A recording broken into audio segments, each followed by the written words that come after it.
ఈ భక్తిని బట్టి నేను పరలోకం చేరగలుగుతానా లేదా? మీ ఎదుట నేను నిలవబడగలుగుతానా లేదా? విశ్వాసుల ఎదుట తెల్లబట్టలు వేసుకొని దైవజనుడిగా, పరిశుద్ధుడిగా ప్రజల ముందు నేను నిలవబడ్డా. ప్రజలు ఈ ఇర్మియా అనేవాడిని చూసి అమ్మో అమ్మో అని అనుకున్నారు.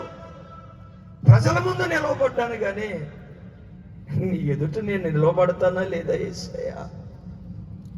సిగ్గుపడనక్కర్లేని పనివానిగా నీ ఎదుట నిలవబడగలిగే ఆత్మీయ స్థితి నాకుందా లేదా అని ప్రతి క్రైస్తవుడు తను తాను ప్రశ్నించుకోవాలి.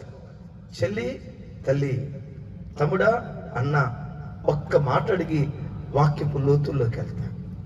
ఒకవేళ ఈ రాత్రే నీ ఆఖరి రాత్రి అయితే, ఒకవేళ నీ ప్రాణం పోక కానీ యేసయ్య రాక కానీ ఒకవేళ ఈ రాత్రి జరిగితే పరలోకం నేను చేరుకుంటానయ్యా అనే నిశ్చయిత నీకుందా?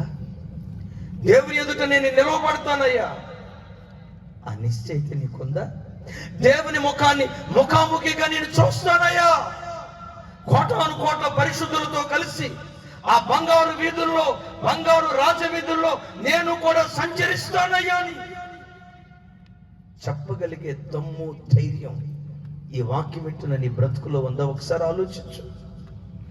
ఎంత భక్తి బ్రతికి పరలోకం చేరుకోకపోతే, యేసు ప్రభు అంటారు కదా, ఒకడు లోకమంతా సంపాదించి తన ప్రాణాన్ని కోల్పోతే ఏమి సుఖం? దానివల్ల ఏమి లాభం? ఈ వాక్యం వింటున్న బిడ్డలారా, ఏ విధం చేతనైనా ఈ భూమి మీద నాకు ఆరోగ్యం ఇచ్చినా ఇవ్వకపోయినా, ఆస్తి ఇచ్చినా ఇవ్వకపోయినా, గవర్నమెంట్ ఉద్యోగం ఇచ్చినా ఇవ్వకపోయినా, మంచి ఆర్థిక స్థితిగతులు ఇచ్చినా ఇవ్వకపోయినా, ఇస్తాడు. ఇచ్చినా ఇవ్వకపోయినా యేసయ్యా ఎక్కడ కళ్ళు మూస్తే పరలోకంలో కళ్ళు తెరిచే భాగ్యం నాకు దయచేయ్యా.